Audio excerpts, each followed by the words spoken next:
अब क्रिश ने इंटरकॉम पर कॉल करके अपने कमरे में कुछ चीज मंगाई। थोड़ी ही देर में वह चीज उसके कमरे में आ चुकी थी। क्रिश ने एक हॉट वाटर बैग आशी को हल्का सा एडजस्ट करके उसकी कमर के नीचे रख दिया। अब वह अपने हाथों में हॉट बॉडी मसाज तेल लेकर आशी के पेट पर हल्के हल्के मसाज करने लगा। आशी जो इस वक्त नींद में थी, तकलीफ में थी, इस चीज से थोड़ा आराम महसूस करने लगी। उसके चेहरे पर एक सुकून भरी मुस्कान आ गई थी। आशी के चेहरे पर सुकून के भाव देखकर क्रिश को भी अच्छा लग रहा था।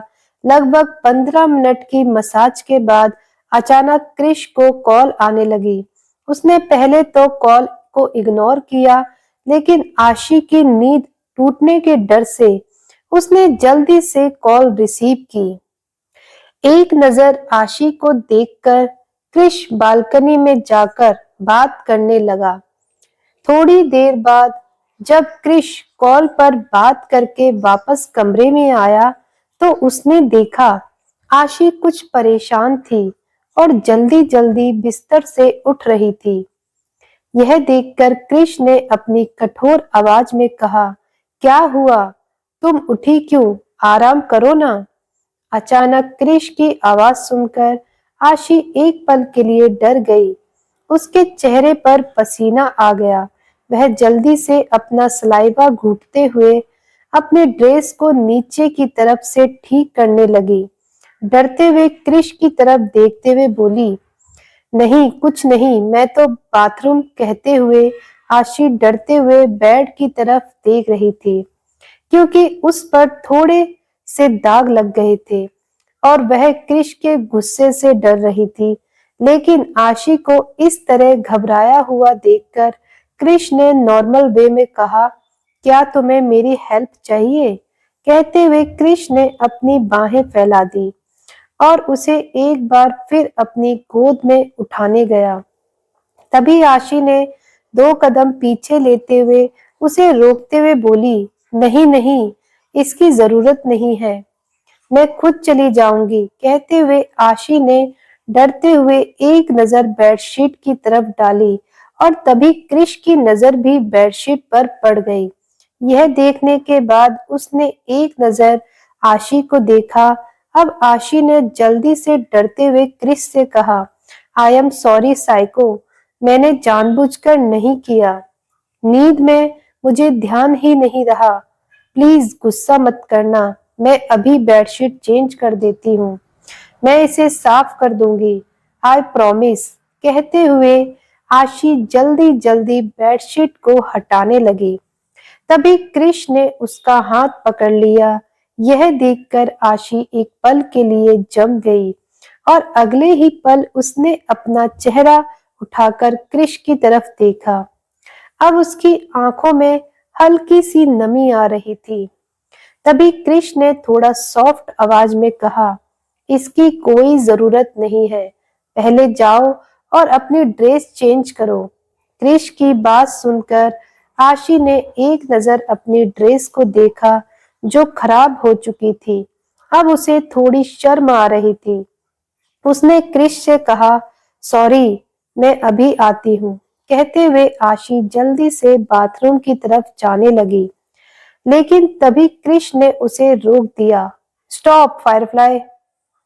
क्रिश की आवाज सुनकर आशी के चलते हुए कदम रुक गए और वह एक पल के लिए घबरा गई। उसने पीछे मुड़कर देखने की हिम्मत भी नहीं की। तभी क्रिश उसकी तरफ बढ़ने लगा। आशी को लगा शायद क्रिश उस पर गुस्सा करेगा। वह डर के मारे अपने हाथों को आपस में मलने लगी, लेकिन क्रिश उसकी तरफ आया और एक पैकेट बढ़ाते हुए बोला, यह यूज करो, यह स्टैंड प्रूफ है। आशी उसकी बात सुनकर हैरान हो गई, लेकिन फिर बिना कुछ बोले उसने पैकेट लिया और बाथरूम की तरफ दौड़ गई। बाथरूम में उसने पैकेट खोला तो उसे खुद पर बहुत शर्म आ रही थी। थोड़ी देर बाद जब वह बाथरूम से बाहर आई तो सामने का नजारा देखकर हैरान रह गई, क्योंकि क्रिश बेडशीट चेंज कर रहा था। यह देखकर आशी जल्दी से उसके पास आई और उसे रोकते हुए बोली, अरे साइको, यह तुम क्या कर रहे हो? छोड़ो, रहने दो, मैं इसे कर देती हूँ। कहते हुए वह क्रिश के हाथों को रोकने लगी, लेकिन तभी क्रिश ने उसे रोकते हुए कहा, उसकी कोई जरूरत नहीं है फायरफ्लाई, तुम जाओ और सोफे पर बैठो, मैं कर देता हूँ। फिर क्रिश की बात सुनकर आशी ने थोड़ा डरते हुए कहा, नहीं साइको, तुम रहने दो, यह गंदी चीज है, तुम्हें यह नहीं छूना चाहिए। आशी के चेहरे पर शर्मिंदगी साफ नजर आ रही थी। उसने अपना चेहरा नीचे कर लिया। आशी की बात सुनकर क्रिश हैरान था। अब वह आशी के पास आया और उसे अपनी गोद में उठाकर सोफे पर बिठा दिया। फिर उसके बगल में बैठकर बोला, तुमसे यह किसने कहा कि यह गंदी चीज है फायरफ्लाई, और मुझे यह नहीं छूना चाहिए? आशी ने थोड़ा सा हिचकिचाते हुए जवाब दिया, मुझे पता है, बचपन में शारदा आंटी ने बताया था इस बारे में, किसी से बात नहीं की जाती और यह अच्छा नहीं होता। आशी की बात पर क्रिश को थोड़ी हैरानी हुई, लेकिन फिर उसने उसके चेहरे को हाथों में थामते हुए थोड़ा सॉफ्ट होकर कहा, ऐसा कुछ नहीं है, तुम्हें पता है ना, यह नॉर्मल प्रक्रिया है, बिल्कुल नेचुरल, इसलिए यह गंदा नहीं है। हाँ, इसमें हाइजीन को मेंटेन करना पड़ता है ताकि कोई इन्फेक्शन ना हो, बस। और तुम बोल रही हो हम दोनों हस्बैंड वाइफ हैं, हस्बैंड वाइफ के बीच कुछ भी गंदा नहीं होता, ओके? कहते हुए क्रिश ने आशी को थोड़ा प्यार से समझाया। क्रिश की इतनी प्यारी बातें सुनकर आशी कुछ पल के लिए उसे बस देखती रह गई। उसे यकीन नहीं हो रहा था कि यह क्रिश है, उसका साइको। आशी ने धीरे से अपना सिर हिला दिया। अब क्रिश वापस बेड की तरफ आया। बेडशीट चेंज करके उसने इंटरकॉम पर कॉल कर दी और आशी के लिए कुछ लंच मंगवाया। थोड़ी ही देर में आशी के लिए हेल्दी फूड आ गया, लेकिन उसे देखकर आशी का मुंह बन गया, क्योंकि वह खाना उसे बिल्कुल भी अच्छा नहीं लग रहा था। आशी को कुछ ना खाता देखकर क्रिश उसके पास सोफे पर आया। उसके सामने बैठकर बोला, क्या हुआ फायरफ्लाई, तुम कुछ खा क्यों नहीं रही? क्रिश की बात सुनकर आशी ने थोड़ा घबराते हुए बताया, साइको, मुझे यह खाने का दिल नहीं कर रहा, मुझे कुछ स्पाइसी खाना है। आशी की बात सुनकर क्रिश को समझ आ गया कि उसे मूड स्विंग हो रहा है। क्रिश ने इंटरकॉम पर कॉल करके उसके लिए पास्ता मंगवा दिया। पास्ता देखकर आशी के चेहरे पर मुस्कान आ गई और वह उसे खाने लगी। तभी आशी को क्रिश का ख्याल आया। उसने उसकी तरफ देखते हुए कहा, साइको, तुम भी खाओ ना, तुमने भी काफी देर से कुछ नहीं खाया। क्रिश, जो इस वक्त लैपटॉप पर काम कर रहा था, आशी की बात सुनकर उसकी तरफ देखने लगा। अब उसने कुछ सोचकर अपना लैपटॉप साइड में रखा और आशी को उठाकर अपनी गोद में बिठा लिया। फिर उसने आशी की आंखों में देखते हुए कहा, मुझे तुम्हारे हाथों से खाना है, खिलाओगी? आशी ने हाँ में सिर हिलाकर उसे अपने हाथों से खाना खिलाना शुरू कर दिया। अब दोनों एक ही प्लेट से खाने लगे। क्रिश को अचानक कुछ याद आया। उसने आशी की तरफ देखते हुए पूछा, फायरफ्लाई, एक बात बताओ, अब तुम्हें मेरा जूठा खाने से अजीब नहीं लगता?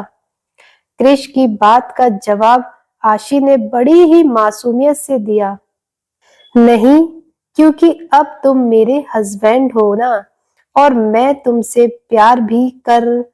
कहते हुए आशी ने अपने शब्द वहीं रोक दिए और शर्म से अपनी नजरें झुका ली। लेकिन आशी की बात सुनकर कृष का दिल एक बार फिर धड़कने लगा। उसने आशी को शर्माते हुए देखकर उसकी चिन के नीचे अपनी उंगली रखकर उसे उठाते हुए एक बार फिर पूछा, क्या कहा तुमने? एक बार फिर से कहो, प्यार करती हो मुझसे? लेकिन मैं कैसे मान लूं कि तुम मुझसे प्यार करती हो? तुम तो मुझसे शादी भी नहीं करना चाहती थी और मुझे छोड़कर भाग भी गई थी। देखो, तुम्हारे कारण मुझे बुलेट भी लग गई थी। कृष की बात सुनकर आशी जल्दी से सब अपनी सफाई पेश करते हुए बोली, नहीं नहीं, मैं सच्ची तुमसे प्यार करती हूँ। वह तो मैं इसलिए भागी थी क्योंकि तुम मुझसे प्यार नहीं करते और मुझे डराते हो। उसने रुको रुको कहा और बुलेट के लिए आई एम सॉरी, मुझे नहीं पता था तुम्हें चोट लग जाएगी। लेकिन तुम्हें किसने कहा था मेरे पीछे आने को? अगर तुम्हें कुछ हो जाता तो? यह सुनकर कृष ने उसकी आंखों में देखते हुए कहा, और तुम्हें कुछ हो जाता तो? तुम्हें पता है ना, अगर मैं नहीं आता तो तुम्हारा क्या हाल होता? वह लोग तुम्हें मार देते। यह सुनकर आशी ने मुंह बनाते हुए कहा, मार देते तो मार देते, तुम्हें क्या फर्क पड़ता है? तुम्हें मुझसे शादी नहीं करनी पड़ती और बाबा का प्रॉमिस भी। इससे पहले आशी आगे कुछ कहती, कृष का चेहरा गुस्से से डार्क हो गया था। उसने गुस्से में अगले ही पल आशी के होठों पर अपने होठ रख दिए और उसे अपना गुस्सा दिखाने की कोशिश कर रहा था। यह सब इतना जल्दी हुआ, आशी को कुछ भी समझने का मौका नहीं मिला। जब उसे दर्द हुआ तो वह कृष की बाहों से खुद को छुड़ाने की कोशिश करने लगी, लेकिन कृष ने अपने हाथों को आशी की कमर पर मजबूती से पकड़ बनाए रखी थी। आशी को दर्द होने लगा था, लेकिन कृष को उससे भी ज्यादा अपने दिल में दर्द हो रहा था। आखिर यह लड़की बार बार मरने की बात कैसे कर सकती है? लगभग 10 मिनट तक उसे कृष ऐसे ही पकड़े रहा। तभी आशी की रोने की आवाज कृष के कानों में पड़ी। आशी के रोने की आवाज सुनते ही कृष अचानक नॉर्मल हो गया और उसे एहसास हुआ कि वह क्या कर रहा है। कृष धीरे से आशी से दूर हटकर उसके चेहरे की तरफ देखने लगा। उसने देखा कि आशी अपनी खूबसूरत आंखों से मोटे मोटे आंसू बहा रही थी और सिसक रही थी। अब कृष ने अपनी नीली आंखों से उसे घूरते हुए गंभीर स्वर में कहा, आज के बाद यह शब्द अपने मुंह से मत निकालना कि मैं तुम्हें कुछ भी होने दूंगा। तुम्हें मौत तो दूर की बात है, हवा भी तुम्हें छूने से पहले मुझसे परमिशन लेगी। मैं तुम्हारे मुंह से यह शब्द दोबारा नहीं सुनना चाहता, समझ में आया? कृष की धमकी सुनकर आशी अपने निचले होठ को बाहर निकालकर सिसकते हुए बच्चों की तरह रो पड़ी और बोली, तुम गंदे साइको, तुमने फिर मुझे काटा, मेरे होठों से खून निकल रहा है। तुम मुझे बार बार हर्ट करते हो, मैंने क्यों तुमसे प्यार किया? आशी को इस तरह रोते हुए देखकर कृष के चेहरे पर हल्की सी मुस्कान आ गई, लेकिन उसने अपने चेहरे को सीरियस बनाए रखा। फिर उसने आशी के आंसू पोंछते हुए कहा, चुप हो जाओ, बच्चों की तरह रोना बंद करो और एक बात बताओ, तुम्हें कैसे पता कि तुम मुझसे प्यार करती हो? मतलब मुझे तो नहीं लगता कि तुम्हें मुझसे प्यार है। यह भी तो हो सकता है कि जैसे तुम चॉकलेट को पसंद करती हो, वैसे ही मुझे भी। इसे प्यार नहीं कहते, इसे अट्रैक्शन कहते हैं। पता है ना तुम्हें? चलो बताओ मुझे कि तुम्हें ऐसा क्यों लगा कि तुम मुझसे प्यार करती हो? कृष की बात सुनकर आशी ने थोड़ा सोचते हुए जवाब दिया, पता नहीं, लेकिन तुम्हारे पास रहना मुझे अच्छा लगता है। जब मुझे डर लगता है तो मुझे तुम याद आते हो। और मुझे सच में नहीं मालूम कि यह प्यार है या अट्रैक्शन। तुम मुझे बताओ ना, प्यार कैसे होता है? आशी की बात सुनकर क्रिश हैरानी से उसे देखने लगा। उसने सोचा यह लड़की प्यार का दावा करती है, लेकिन उसे खुद ही प्यार और अट्रैक्शन का फर्क नहीं पता। लेकिन फिर कुछ सोचते हुए उसने आशी को जवाब दिया, मुझे भी नहीं पता प्यार और अट्रैक्शन में क्या फर्क है। हाँ, पर मुझे इतना पता है कि जब हम किसी को प्यार करते हैं और वह हमें किस करता है तो बहुत अच्छा लगता है। दिल जोर से धड़कने लगता है और मन में गुदगुदी होती है। क्या तुम्हारे साथ भी ऐसा होता है? यह सुनकर आशी हैरानी में पड़ गई। मेरे साथ कहते हुए वह सोचने लगी। तभी कृष्ण ने अपनी बात आगे बढ़ाई। एक मिनट, तुम्हें कैसे पता होगा? तुमने तो कभी मुझे किस किया ही नहीं। हमेशा मैं ही तुम्हें किस करता हूँ। अगर तुम्हें अपने सवालों के जवाब चाहिए तो तुम्हें मुझे किस करना होगा। बोलो, जवाब चाहिए? आशी ने थोड़ी उलझन में कहा, हाँ जवाब चाहिए, लेकिन किस मुझे तो किस करना नहीं आता। लेकिन तुम तो मुझे हमेशा किस करते हो ना। तुम्हारे साथ ऐसा होता है? क्या तुम्हें पता चल गया कि तुम मुझसे प्यार करते हो या नहीं? बताओ ना साइको। आशी की बात सुनकर कृष मन ही मन खुद से कहने लगा, यह डेविल नहीं, अपनी माँ की बेटी है। सवालों में इससे कोई नहीं जीत सकता। मुझे ही अपने सवालों में उलझा रही है, इडियट्स। कृष को कुछ सोचते हुए देखकर आशी ने फिर से पूछा, बताओ ना साइको, तुम चुप क्यों हो गए? क्या तुम्हें जवाब मिला? क्या तुम मुझसे प्यार करते हो या सिर्फ अट्रैक्ट हो? यह सुनकर कृष अपने ख्यालों से बाहर आया। उसने अपने चेहरे पर नॉर्मल एक्सप्रेशन लाते हुए कहा, मुझे भी इसका जवाब नहीं मिला। चलो एक काम करते हैं, आज तुम मुझे किस करो और फिर हम दोनों अपने अपने सवाल का जवाब ढूंढने की कोशिश करेंगे। तुम अपनी फीलिंग समझने की और मैं अपनी। ओके? क्रिश थोड़ा मुस्कुराते हुए बोला, अब चलो किस करो मुझे। क्रिश की बात सुनकर आशी ने हैरान होते हुए पूछा, क्या मैं किस? नहीं नहीं, मैं नहीं करूंगी। एक दिन मैंने किया था तो तुमने मुझे डांट कर कमरे से भगा दिया था। मुझे बहुत बुरा लगा था। तुम मुझे दोबारा डांटोगे तो? आशी की बात सुनकर कृष्ण ने उस दिन को याद किया और फिर सॉरी कहते हुए उससे कहा, सॉरी, उस दिन मेरा मूड ठीक नहीं था, लेकिन अब मैं तुम्हें नहीं डांटूंगा। अब तो अब तो मैं तुम्हारा हस्बैंड हूँ। तुम्हें जब मन करे मुझे किस कर सकती हो, लेकिन उससे पहले यह तो कंफर्म कर लो कि तुम मुझसे प्यार करती हो या नहीं। चलो अब जल्दी जल्दी किस करो मुझे। आशी, जो इस वक्त कृष की गोद में बैठी हुई थी, उसकी बातों को सुनकर थोड़ा सा सेटिस्फाइड लग रही थी। उसे अब खुद से यह पता करना चाहिए कि वह सचमुच उसे प्यार करती है या सिर्फ अट्रैक्शन है। अब वह धीरे धीरे कृष के होठों की तरफ बढ़ने लगी। उसे अपनी तरफ आते हुए देखकर कृष के दिल में खलबली मचने लगी और अब वह आशी के होठों को अपने होठों पर महसूस करने के लिए बेचैन हो उठा। उसका गला सूख रहा था।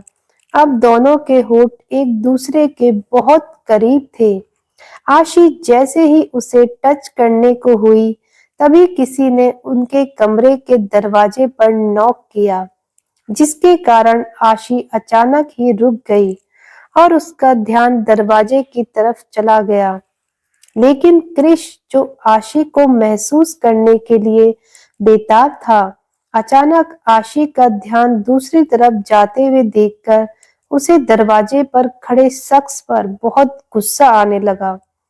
कृष ने तुरंत ही आशी के चेहरे को अपनी तरफ किया और उसके होठों पर अपने होठ रख दिए और उसे किस करना शुरू कर दिया। आशी उसकी इस हरकत से हैरान रह गई, लेकिन फिर उसने क्रिश को खुद से दूर करने की कोशिश नहीं की, बल्कि उसे उसकी मनमानी करने दी। क्रिश आशी को किस कर रहा था, लेकिन तभी दरवाजा एक बार फिर से नॉक हुआ और यह सुनते ही आशी क्रिश के सीने पर हाथ रखकर उसे खुद से दूर करने लगी। क्रिश को उसकी इस हरकत पर गुस्सा आने लगा था। वह अभी आशी को और प्यार करना चाहता था। तभी उसके मोबाइल पर किसी की कॉल आने लगी और अब क्रिश पूरी तरह से फ्रस्ट्रेट हो गया। उसकी पकड़ जैसे ही आशी पर कमजोर पड़ी, आशी तुरंत ही कूदकर उसकी गोद से नीचे उतर गई, जो देखकर क्रिश जैसे ही उसे कुछ कहने लगा था, तभी क्रिश का फोन एक बार फिर रिंग हुआ और आशी जल्दी से जाकर दरवाजे को खोल देती है। क्रिश अपनी नीली निगाहों से आशी को घूरने लगा। उसका बस चलता तो वह न जाने आशी को क्या ही कर जाता। और तभी क्रिश अपने गुस्से को कंट्रोल करते हुए फोन उठाता है। सामने राका था। क्रिश उस पर अचानक ही चिल्लाने को हुआ, लेकिन राका ने उसे कुछ ऐसी इंफॉर्मेशन दी कि क्रिश का चेहरा डार्क हो गया और उसने गंभीर आवाज में कहा, मैं आ रहा हूं। अब क्रिश ने दरवाजे पर देखा। आशी दरवाजे पर खड़ी नताशा और कैथी से बात कर रही थी। क्रिश कमरे से निकलते हुए एक नजर उन तीनों को देखता है और वहां से जाने लगा। तभी आशी ने क्रिश से पूछा, साइको, क्या मैं अपने दोस्तों को इस कमरे में ला सकती हूँ? आशी की बात सुनकर क्रिश के चलते हुए कदम रुक गए। क्रिश को यह बिल्कुल भी पसंद नहीं था कि उसके कमरे में उसके अलावा कोई और भी आ सके। रॉकी भी क्रिश के रहते हुए ही आ सकता था। रॉकी के अलावा सिर्फ आशी ही थी जो अपनी मर्जी से क्रिश के कमरे में आती थी। लेकिन आज आशी उसे यह सवाल पूछ रही थी। क्रिश ने एक ठंडी सांस लेते हुए बिना आशी की तरफ देखे कठोर आवाज में कहा, सिर्फ तब तक जब तक मैं कमरे में वापस ना आऊं और मेरे सामान को कोई टच नहीं करेगा। कहकर क्रिश वहां से चला गया और आशी उसकी बात को सुनकर खुशी से उछलने लगी। कैथी और नताशा भी खुश हो गए क्योंकि उन्होंने कभी भी क्रिश का कमरा नहीं देखा था। दरअसल इस विला में काफी जगह रिस्ट्रिक्टेड थी। क्रिश का कमरा भी उनमें से एक था जहां क्रिश की इजाजत के बिना कोई नहीं आ सकता था। ऐना भी क्रिश के कमरे में सिर्फ एक बार ही आई है और रॉकी क्रिश की इजाजत मिलने पर सिर्फ उसके सामने ही रह सकता था, उसके पीछे नहीं। सीधी भाषा में कहा जाए तो आशी के जितनी फ्रीडम किसी को नहीं थी और अब कैथी और नताशा आशी के साथ उसके कमरे में आ गए। वह दोनों लड़कियां क्रिश का खूबसूरत कमरा देखकर हैरान रह गई। हालांकि वह लोग उसके फर्स्ट नाइट के दिन भी आशी के लिए आए थे, पर उन्होंने कमरा ठीक से देखा नहीं था और आज अपने दोस्तों के जिद करने पर आशी उन्हें डर डर कर पूरा कमरा दिखा रही थी और उनसे बार बार कह रही थी, कोई सामान छूना मत। पूरा कमरा देखने के बाद लड़कियां क्रिश के टेस्ट से काफी इम्प्रेस थी क्योंकि यह कमरा काफी हाई क्लास और अट्रैक्टिव था, बिल्कुल क्लासिक। और कुछ देर बाद सभी लड़कियां बालकनी में बैठी हुई थी और आशी का हालचाल पूछने के बाद बातों ही बातों में वह लड़कियां अपना गिफ्ट जो क्रिश ने उन्हें दिया था आशी को दिखाते हुए खुश हो रही थी और गिफ्ट की बहुत ज्यादा तारीफ कर रही थी। उन गिफ्ट को देखकर आशी के चेहरे पर चमक आ गई थी, लेकिन अगले ही पल वह मायूस हो गई। आशी को मायूस देखकर नताशा ने आशी से पूछा, आशी, क्या बात है, तू इतनी दुखी क्यों लग रही है? और यह बता, तुझे कृष्ण ने क्या गिफ्ट दिया? उसने हमें इतने सारे महंगे गिफ्ट दिए हैं, तुझे तो जरूर कुछ स्पेशल दिया होगा। चल दिखाना, क्या दिया है? नताशा की बात सुनकर आशी अपने निचले होठ को बाहर की तरफ निकालते हुए मासूमियत से बोली, उसने मुझे कुछ नहीं दिया। यह सुनने के बाद दोनों लड़कियों को अचानक झटका लगा और वह एक साथ चिल्लाकर बोली, क्या? कल तुम लोगों के लिए इतना स्पेशल टाइम था और उसने तुम्हें गिफ्ट नहीं दिया? यह तो बहुत गलत बात है आशी, लेकिन हमने तुझे सिखाया था ना गिफ्ट मांगने को, तूने मांगा क्यों नहीं? यह तेरा साइको तो सचमुच साइको है। चल हमें बता और क्या हुआ? नताशा और कैथी की बात सुनकर आशी ने उन्हें सारी बात बता दी और अब दोनों सहेलियां जोर जोर से हंसने लगी। अचानक उन दोनों को हंसते हुए देखकर आशी नासमझी में उन्हें देखते हुए बोली, तुम लोग हंस क्यों रहे हो?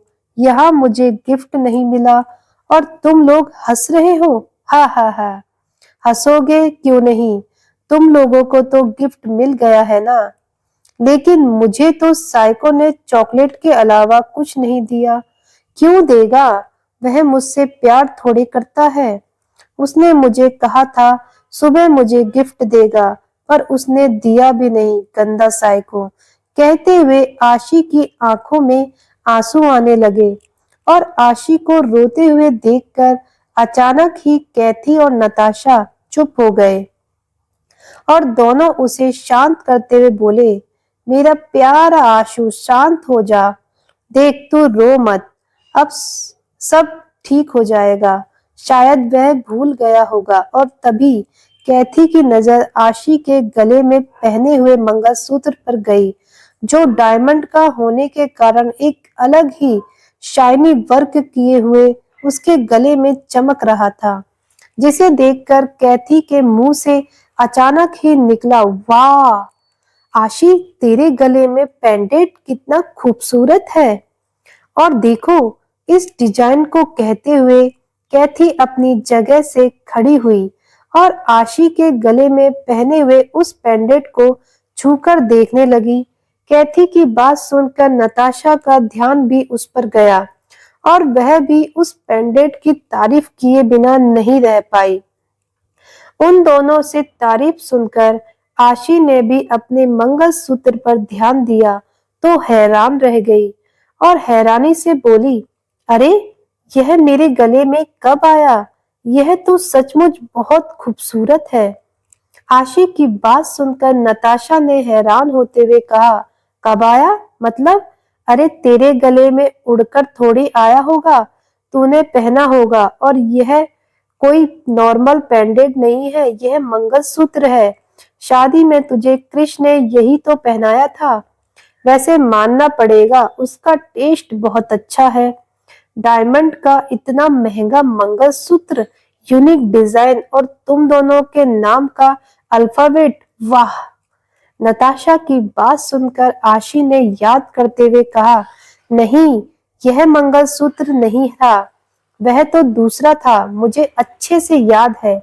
और तभी कैथी ने अपना दिमाग लगाते हुए कहा, लगता है तेरे सोने के बाद तेरे साइको ने तुझे यही मंगलसूत्र गिफ्ट किया है।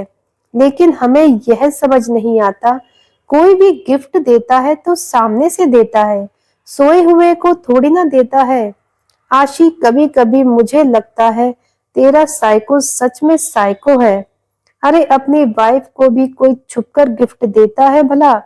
सामने से देता तो क्या बिगड़ जाता? कैथी की बात सुनकर आशी भी सोच में पड़ गई।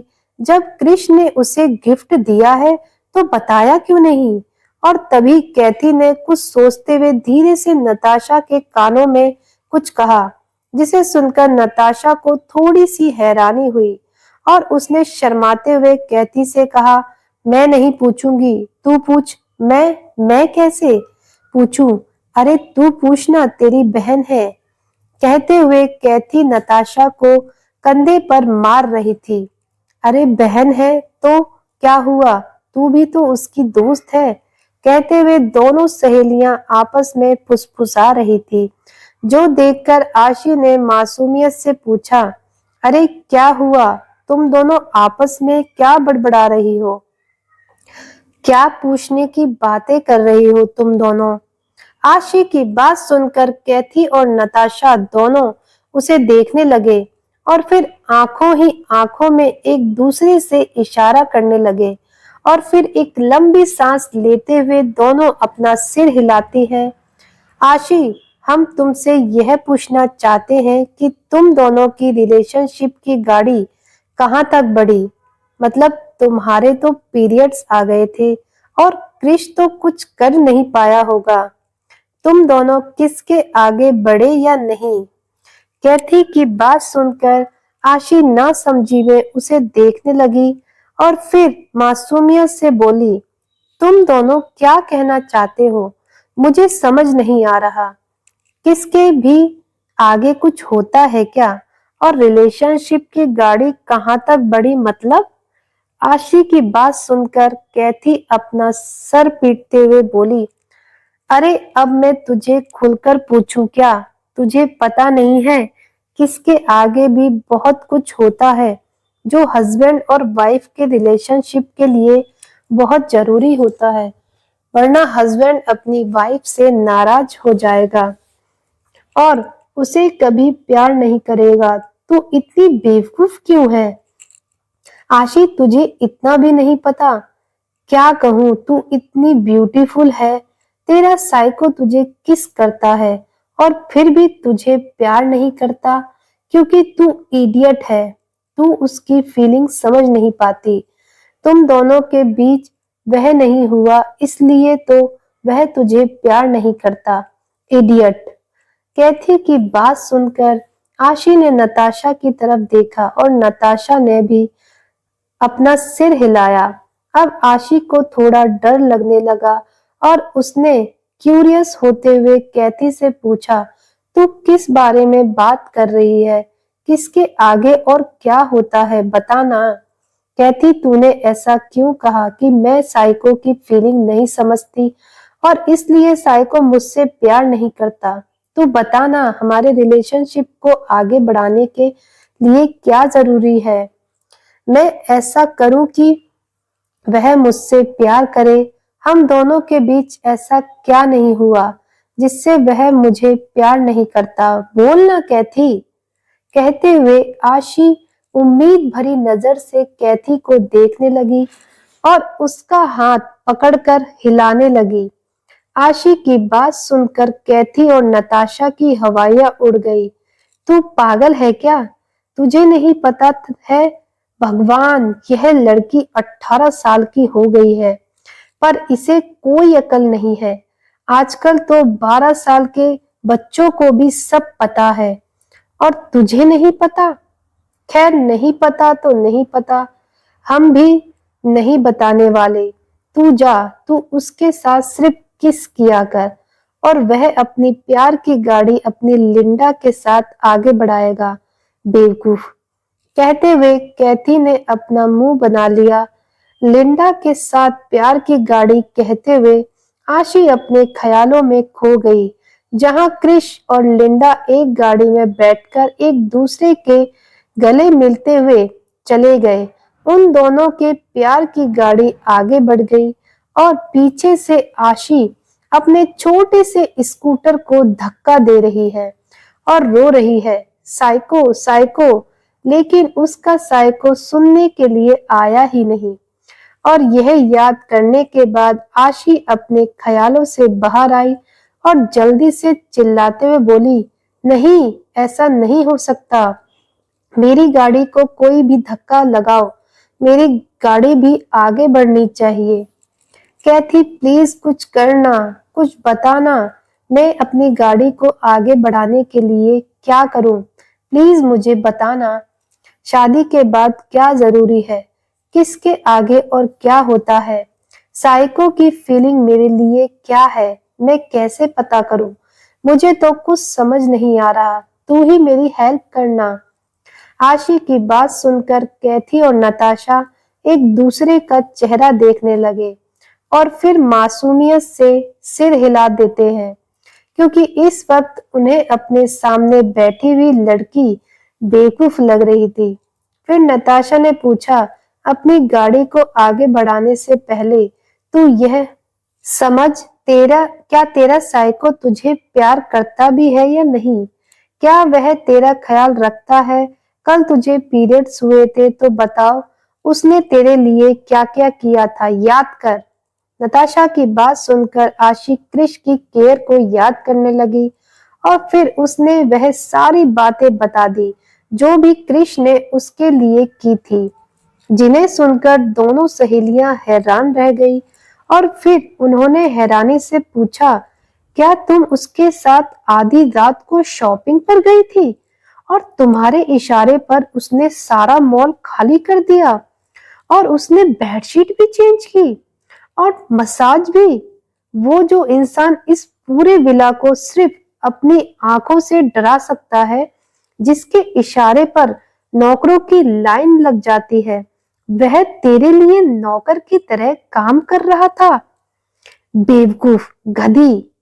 इसके बावजूद तू कहती है कि वह तुझसे प्यार नहीं करता। तू पागल है क्या? अरे यह प्यार नहीं तो और क्या है? वह तेरी कितनी केयर करता है, तेरे लिए बुलेट भी खाता है, अपना खून बहाता है, दर्द में रहता है, फिर भी तेरी फिक्र करता है। दोस्तों, क्या आशी क्रिश से प्यार करती है? यह क्रिश उससे प्यार करता है, यह बात समझ पाएगी या नहीं? आगे की स्टोरी और भी ज्यादा इंटरेस्टिंग होने वाली है। आप लोगों को क्या लगता है, आशी अपने प्यार को समझ पाएगी या नहीं? और दोस्तों, कमेंट करके जरूर बताइएगा इस कहानी का आपको कौन सा पार्ट सबसे ज्यादा अच्छा लगा। हमें कमेंट में लिखकर जरूर भेजिएगा। आपके कमेंट का हमें इंतजार रहेगा। आगे की कहानी पढ़ने और सुनने के लिए जुड़े रहिए हमारे साथ, हमारे चैनल डीएल हिंदी स्टोरी पर। दोस्तों, मिलते हैं अगली वीडियो में अगले एपिसोड के साथ। तब तक के लिए आप लोगों का बहुत बहुत धन्यवाद।